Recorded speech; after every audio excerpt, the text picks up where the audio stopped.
Tadi udah kenal, nama saya Mika Junianto, saya dari PT SSK dan kebetulan saya bergerak di bidang relawan, di mana ada sayap organisasi di SPKP SPSI yang namanya Posko JKN. Tapi Posko JKN ini bukan semata-mata untuk punya SPKP, tapi ternyata ada banyak aliansi-aliansi yang lain dari serikat buruh maupun pekerja dan dari kalangan penggiat sosial di PSM maupun di apa namanya LSM dan mungkin ormas ya, itu ada di yang bergabung di Posko JKN. Nah kebetulan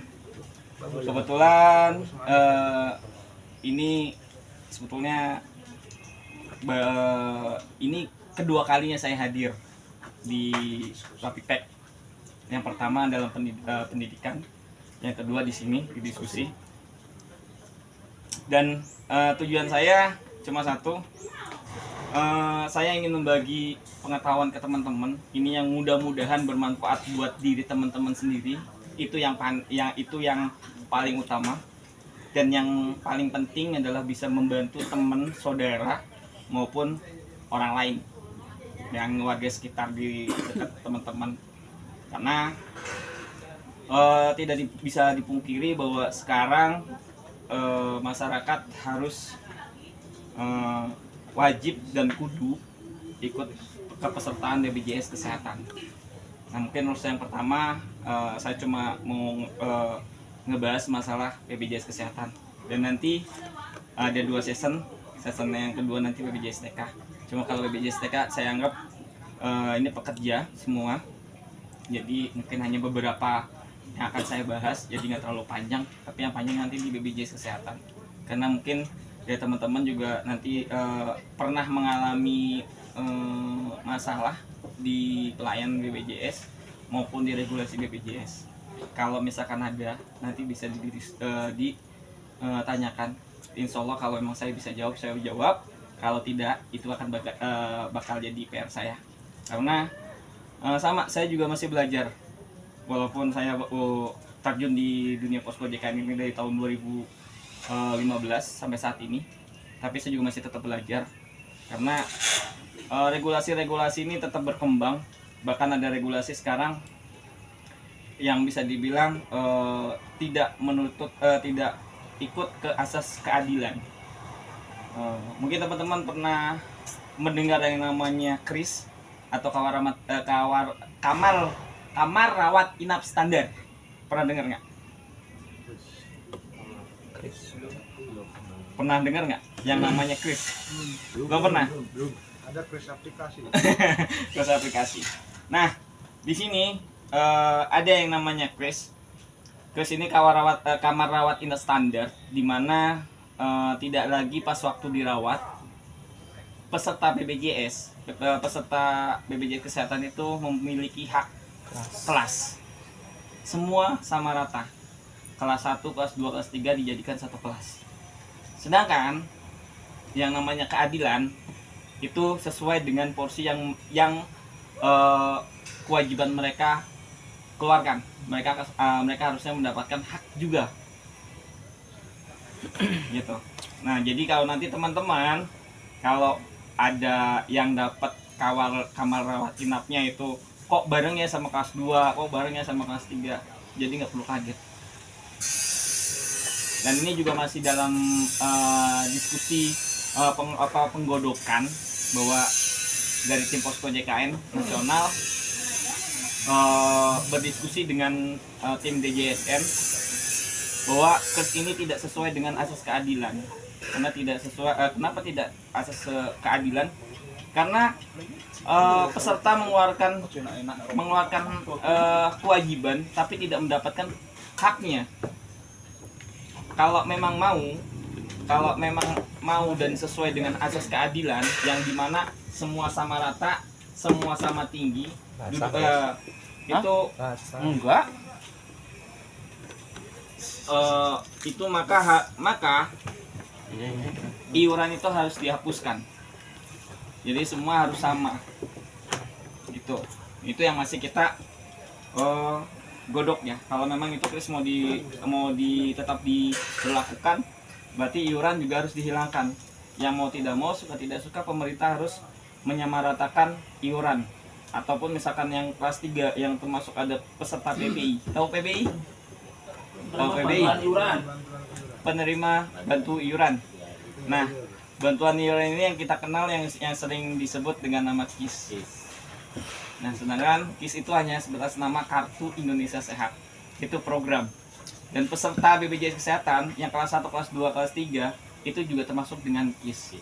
Jadi teman-teman juga harus tahu nama kepesertaan ini, bahwa yang namanya KIS itu bukan hanya yang PBI, tapi yang pekerja maupun yang mandiri itu namanya KIS juga.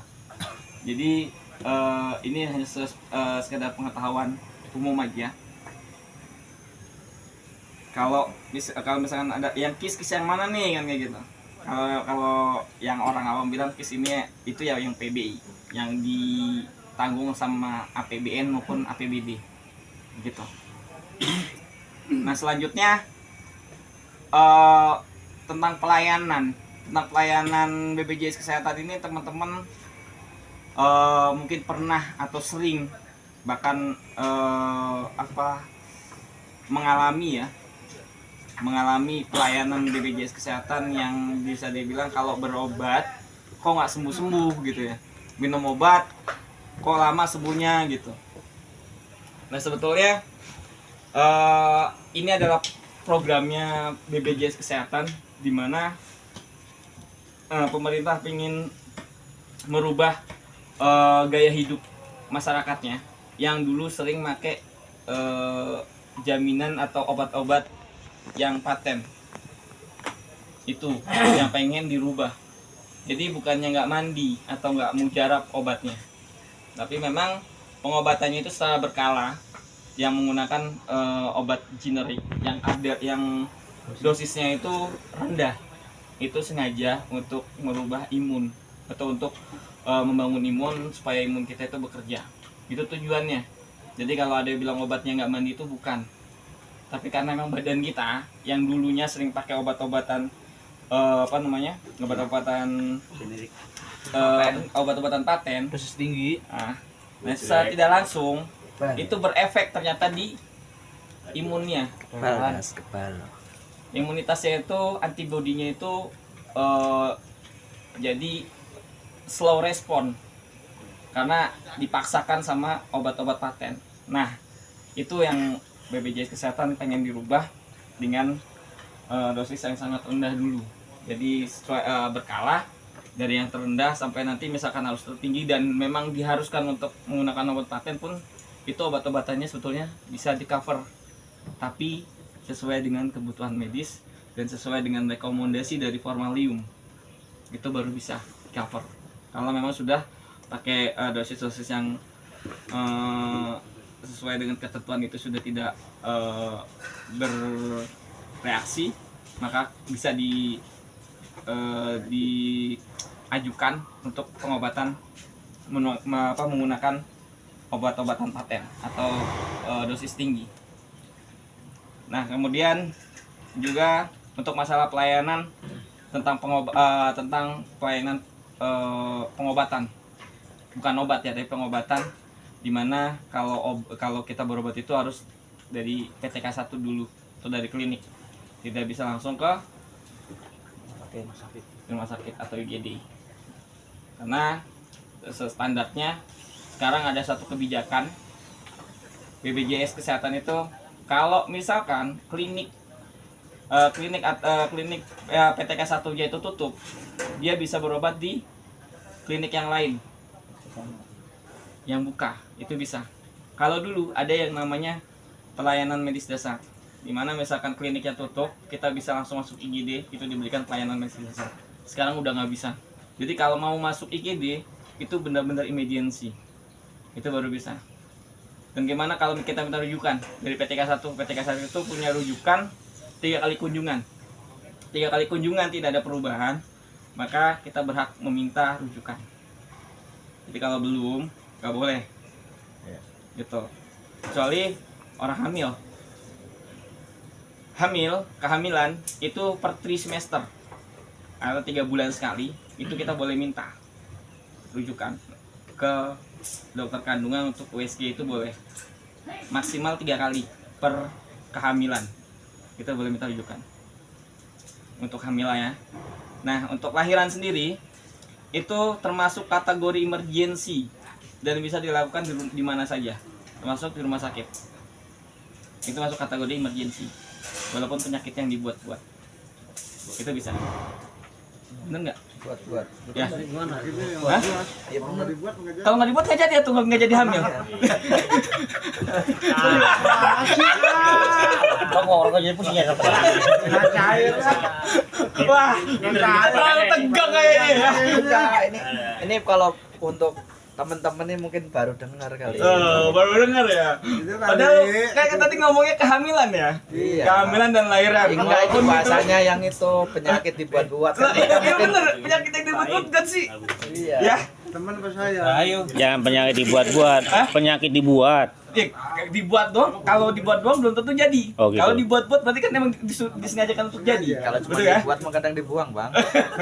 Oke, jadi seperti itu untuk yang kehamilan. Apa sih? Nah, untuk kategori emergency. Kategori emergency itu ada kurang lebih ada 5. Di mana ada penyakit yang masuk kategori emergency. Yang pertama adalah melukai diri sendiri dan orang lain. Yang kedua itu kehilangan kesadaran. Yang ketiga pergangguan pernapasan. Yang keempat saya lupa. Tapi yang kelima adalah tindakan medis yang dibutuhkan segera. Jadi misalkan teman-teman ada anaknya sakit, terus karena panik udah saya sakit di atas 40 derajat gitu ya, step ya, kalau ini step kejang. Nah itu bisa dibawa ke IGD. Walaupun kalian boleh anak setelah diobati boleh pulang, itu termasuk kategori emergency. Kalau yang pertama ada dibutuhkan tindakan segera, yaitu satu adanya obat yang dimasukkan secara paksa.